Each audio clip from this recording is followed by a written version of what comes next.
Hi everyone, Gosha here. Today I will be talking about difficulty with feeling or naming feelings, difficulty around expressing feelings, or the awareness of what's going on in our emotional state. There is a word that comes up in the discussion around neurodiversity, especially for people that are not just sensitive, but are labeled as autistic. The word is Alexithymia. And I will also bring that into that discussion because it's part of what I want to talk about. Now, like all my videos, this is for sensitive people. When I talk sensitive people, I mean people that are sensitive. I don't like the labels like autistic alone. I don't like just calling out people that are with ADHD, the people that call themselves highly sensitive people, empaths, INFJs and all that. Sometimes I call them out because that's easier for them to find my videos, but really sensitivity is the common thread, and this is really important for the context of this video because all kinds of people like that might resonate with what I'm talking about. Now that this is out of the way, let's talk about feelings. Let's talk about emotions. Inability to express feelings, inability to name feelings, and sometimes inability to even feel the feelings is really, really common amongst highly sensitive people. And I don't call just HSP, but people that are highly sensitive with, high sensitivity in their nervous system and in their way how they are interacting with everything around themselves and with themselves. Because sensitivity is not just what responds to the world outside. Sensitivity is also what responds to us. And here you might say, okay, now I'm catching you on saying something that would contradict this concept of alexithymia or inability to feel feelings or name feelings when it comes to highly sensitive people, very sensitive people who are sensitive, so sensitive to all the outside stimuli, right? You might be very sensitive to sounds, to smells, to lights and all that stuff, all the stuff outside, but weirdly not so sensitive to your internal landscape. The problem with sensitivity is that, with high sensitivity, is that it makes us feel a lot of stuff. It makes us go out anywhere and, possibly be really overwhelmed when you go and do the so-called simple things, the so-called daily tasks, like going to work or going to grocery shop or to a shopping mall or in sort of social events. They might overwhelm you really badly, really quickly, drain your energy, make your head spin, make you feel like you just can't stand this anymore because you take in so much of everything. And while this is true, and you might feel scrambled and you might feel really out of sorts and like on the brink of meltdown or even just, raging inside, you don't know how to call it. You don't know how that it feels. You just feel like you want to get out of your skin, really, because it's all too much. And I'm talking about this from my own perspective, because not only I'm autistic, not only I'm with ADHD, not only I'm highly sensitive, all those labels, I don't identify with none of them. I know myself from, over a decade ago, maybe 14, 15 years ago, how I was. For 3 decades of my life, I was living in a highly dissociated state. I was extremely sensitive, like I am right now, but I couldn't feel anything. I was overwhelmed, I was scrambled, I was getting sick a lot, I was feeling claustrophobic in some places, I was feeling like I could scream, but I was so detached from my feelings. I actually didn't feel that I was stressed when I was stressed. I will call an ambulance because I was having severe panic attacks and I couldn't breathe and I thought I was dying. But I didn't even realize that I was stressed. People coming in that ambulance had to tell me that this is because of stress that I was having. And that was baffling for me. How can I not feel that I'm nervous, right? How can I feel that I'm stressed? And, years forward of that inner work that I was doing, years after the diseases I had, numerous diseases, including the chronic disease that really woke me up, had me shift from that complete disassociation, move into a complete overwhelm of feeling that too muchness really in my body and not knowing what to do with it. And I talk about the phases of high sensitivity, the stages of high sensitivity in one of my old videos, maybe recorded 2 or 3 years ago. How the same person with the same sensitivity can go and exhibit the severe disassociation, literally being completely zoned out, spaced out from their feelings, or having the sensory overwhelm from every single thing, like this, the smallest thing, a person that is coming, passing me on a sidewalk, and I would feel like their energy being so dense I could cut it with a knife. I was so sensitive, and I still am. But it's how we respond and how we use sensitivity that becomes different in the process. But, this is me sidetracking a little bit just to give you context about feeling or not feeling sensitivity while being a highly sensitive person, being very sensory open to everything, right? And what alexithymia is, it sounds like it's presented as a problem of that person that has it, as if, there might be even something monstrous with them, that they cannot speak about their emotions. Or some theories even, some people even say that they don't feel emotions, that's why they don't have ability to speak about or name the emotions. They might have also this sort of very static facial expression, like, many autistic people have, that adds to it, and people think, oh, they just don't have any emotions, right? They're just like cold as a rock. But inside of them, there's a storm all the time. And when I mentioned this, I specifically wanted to say that alexithymia and these sorts of problems are not the problem with that person. There are the problems with society. Alexithymia is a problem with how society perceives, talks about, allows, and encourages various emotional states. How it approaches, how it supports emotion that is a perfectly human, innate thing to have.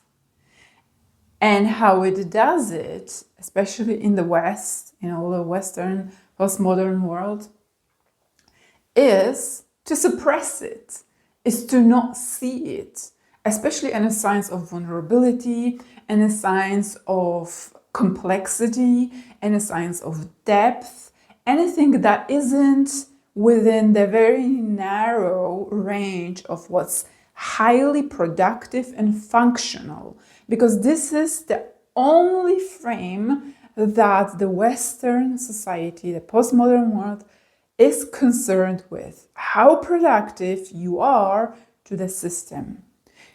That's why it's very machinistic. It's in the way of looking at people as machines, like I talk about in some of my videos. They want people to serve the system of capitalism, the system of economy first, the system of society first, with their support to those values, and sees a person that can exhibit any range outside of this scope, which is functional, happy, energetic, productive, all that stuff. Anything that's outside of it, it sees as dysfunctional. And from early age, when we're children, I see it even when I walk outside and I see children in the sort of multiple children kind of stroller that teachers from the kindergarten have, or they lead children on this sort of long snake on a walk. And these children are not older than 2 or 3 years old. And I see those teachers like detracting them from when they are crying or moaning. They're trying to cheer them up. They're trying to change their attention and tell them everything is fine, everything is fine. But something in that child clearly needs to be acknowledged as it is. And from very early on, we are taught that our emotions are not right? That what you feel is not true, that is all fine. So what you're feeling, that havoc, that chaos, that storm of feeling everything and everything so exaggerated when you are living in a sensitive mind-body system, it's not true. Then you're trained from early on by everyone, teachers, parents, priests, doctors, that everything is fine. What are you crying about? What are you moaning about? Why are you, making your face? And no one is trying to acknowledge and meet you where you are, just trying to change how you feel and how you are, so that they can bring you to that narrow frame of happy, easy, predictable, functional state that everyone wants to see in our society. And this is the main problem with alexithymia that we see in people who can't name their emotions, or can't speak about their emotions, or can't feel their emotions. Because when you're gaslighted from early on, when your feelings are not acknowledged, they're not mirrored, they're not met, and if that's the case, which it is, how these people are supposed to even develop vocabulary or an understanding about what's going on inside of them to even think of it, not to mention how to explain it, right? With that level of confusion and prior gaslighting. How are they supposed to recognize what they're feeling, how to name it, how to process it, and how to take life decisions, how to make life choices? Because we make life choices based on emotions, what feels good. This is our GPS that we are denied in our society, that gaslights us, wanting us to change something that is unchangeable. So what society does through the aid of parents, teachers, and all the authorities in our early life is they confuse us. We feel emotions, we feel a lot to start with, but what might happen. You might either go completely into disassociation, like so many sensitive people do, and like I have as well, what I explained to you, or you might be so agitated all the time, so overwhelmed that you don't know what's happening because it's just too much, and it's a jumble of a lot of emotions, sensations, thoughts, indecisions, anxieties and fears and all that stuff all in one go. The problem with Alexithymia, or I'm not sure if that's the way of phrasing it, but the real problem is dissociation from our bodies that happens in all that process, that confuses us, that makes us distrust everything that's going on inside of us and listen to what society says. That's what a gaslighter always wants. They want control. They want to manipulate. They want to confuse. I'm not saying this is done on purpose, but this is what's done. Full stop. And the result is always the same. It's confusion, it's inability to make life choices, it's constant anxiety, it's constant indecision, it's constant fear of what will happen to me next, because you lack that connection to your GPS. That's the main problem. In the context of that confusion and not understanding your feelings, it's not about saying them, it's not about expressing them. We're told that this is what it's about, but the real problem is the problem that we're left to deal with,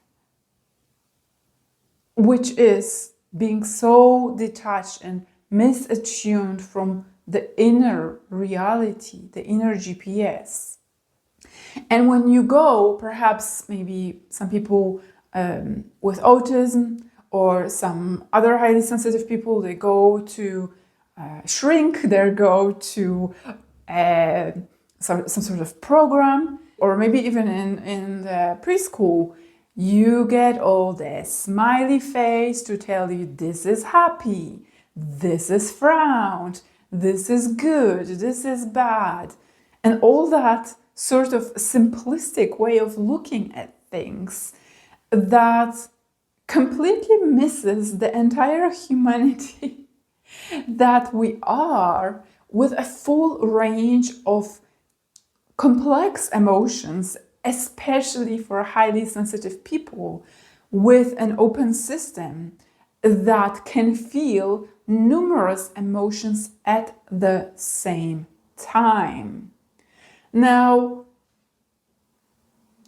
most neurotypicals, I won't go into detail, they can focus on one thing that is relevant for them. We are open. We have a hard time focusing attention on one thing. Whether you have ADHD, whether you're autistic, whether you have tendency to even hyperfocus, whether you're highly empathic, we are generally very open. We sweep the entire environment through our field with our senses, and we take in that light, we take in the noise from that car, we take in that person on the phone, we take in that music from that store, we take that dog that is passing by, we take that rustling of the leaves, we take it all in 1 second, every second of our life.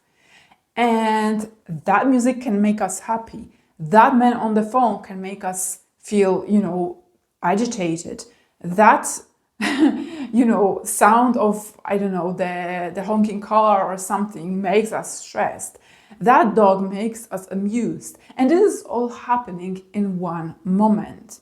Now, even for those who are neurotypical and have difficulty expressing their feelings like many men, because this is culturally, like I said, is culturally trained that talking about emotions is not a thing. It shows your vulnerability or some difficulty in dealing with the, important things, the things that every man should deal with, the productiveness, the, being always on top of the game and all that stuff. Never showing the weakness, never showing your real humanity, just showing that sort of mask that society encourages and wants to see.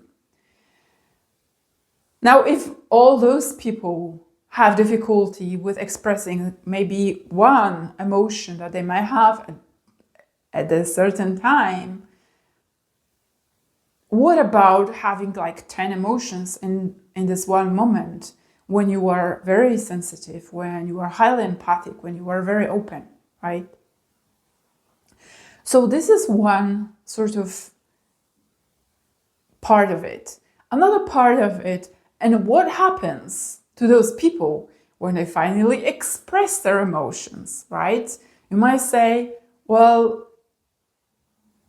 Alexithymia is, oh my God, it might be a thing with that person. They have a problem, clearly. But now when we express the emotion, it's like, no, this is not the emotion we want to see. We only want to see this emotion. You're sad? We don't know what to do. You're probably wrong. Maybe you should look at the bright side, right? You're stressed? Oh my God, maybe, just do a meditation, you'll be fine. Or if you're overwhelmed or in this sort of identity crisis or ecological depression, looking at the world outside of you, and you feel like it's so overbearing because it touches you. You feel connected with everything. But everyone wants just to see, well, we can acknowledge emotions, but we can acknowledge those emotions and those only. But we don't know what to do with the others, so we will just say they're negative. We just say you're making them up, you're exaggerating, you should go get away and deal with it somehow. We don't want to see it. It's not supposed to be out in the open. So that's another thing. And the third thing is, and what does society do when we try to deal with it, when we try to regulate, which many highly sensitive people, autistic people, people with ADHD have a lot of inborn ways. Actually, every person does have it, but society squishes it from early on. But even autistic people, you see, they have their stimming ways, or, we all have our stimming ways to self-regulate. I don't even like the word stimming. There are self-regulatory activities. You might want to rock. How does society respond to you regulating yourself if you are that type of person who rocks? They don't want to see it. They claim it abnormal, pathological. They don't want to see it. So not only you're overwhelmed with all the stuff that's coming at you, you're not supposed to talk about it because it's too complex. And now when you're trying to regulate and bring yourself to balance, it's not welcome, right? Or when, you go about regulating yourself with other ways, like humming or doing some sort of motions that help you self-soothe, or just think of the ways that you could be regulating yourself in public, but you're not doing that because you're too conscious of yourself, or you've seen people how do they treat people that are acting out of ordinary, and you are inhibiting your own ability to regulate yourself. So I would say all of this comes into those problems with feeling, expressing, talking about emotions, and alexithymia. So this is all connected the way I see it. Science wants us to take certain things in, a little piece of phenomena and describe it and organize it and usually blame that person for having it. But the point of this entire episode is to make you see that this is not a problem with person having a lot of feelings, having a lot of these experiences, but it's a problem with society and how it supports any emotional states.